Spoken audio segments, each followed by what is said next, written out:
right, it is a beautiful day again in the early spring, so I have a lot of errands to do, but I want to try and get a breeding or two done in the rabbitry this morning, and I wanted to I'm going to show you as much as I can. However, got the impression from YouTube and stuff that when I was reading some of their updates, that they don't really want you to show the exact thing happening, if you get my drift. So I'm not really going to show it in action. I will describe up to that point, or describe it as best I can, but I'm still going to give you some of the best breeding tips and how to make sure that they are willing to do it. um, and some things to help you get the job done. Okay. All right, so it's still early morning. The reason I wanted to get the breedings done early was because it's going to be almost 70 today, and because of it being early this spring, the rabbits are not used to that much warmth yet. 70 normally in the summer is fine for them, but they're going to be feeling like, oh, it's kind of hot. So a lot of times they're not in the mood when it's super warm like that. So you kind of have to work with their attitudes. And so that's where a lot of people get stuck, is they kind of think they should just be willing to breed all the time, and it just isn't that way. If you are in a situation where it's super hot, like we're in July or August or something like that, really watch the weather and see if you can spot a day where it's even going to be 10 degrees cooler than normal, and then try to get the breeding done in the morning or the evening, or try in the morning, and if it doesn't work, try again that evening, because that will really help kind of put their brain in that thought process, and then sometimes in the evening you'll be able to get it done. All right, so I have already planned out the pairs that I want to breed together, but always have something to write down what actually happened, or have it done, and then this one I will just check off if that pair happened, because rabbits can be funny sometimes, and maybe a doe just doesn't like a certain buck. And so it's early enough in the season, I'm not too concerned about it. I'll just try again a couple days later.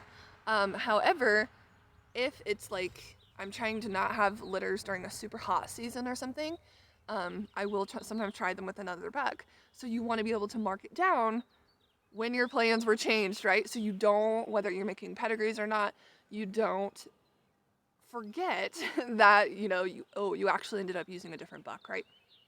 So I always have the doe's names first, or their ID numbers, or you don't have to name them. A lot of mine come with just number sequences from, because just show rabbit people, they're not always named, and that's okay.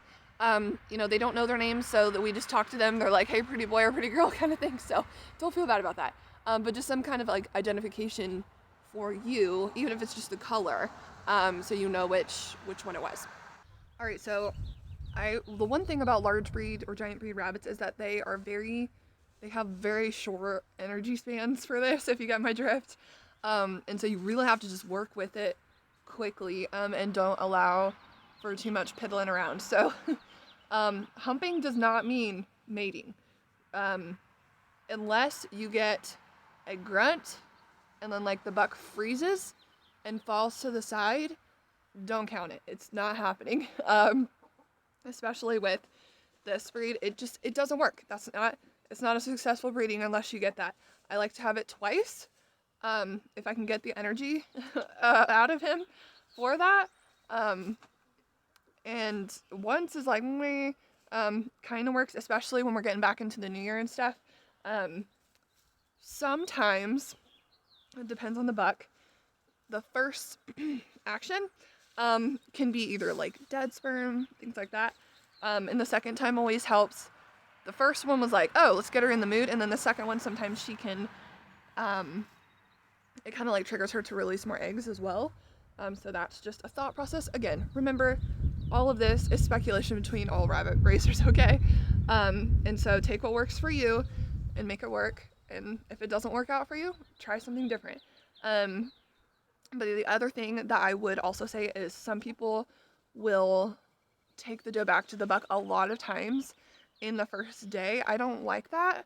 I will try, if I only got one fall off, I will bring her back again that evening, or 5 hours later or something like that if I'm at home.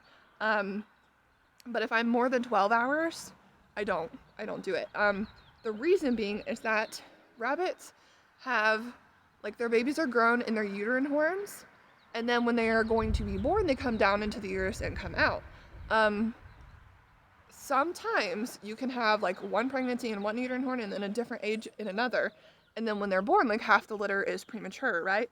So that's why I don't like more than 12 hours apart. I don't have a problem bringing them back, you know, when they need it, but I try to avoid it if at all possible.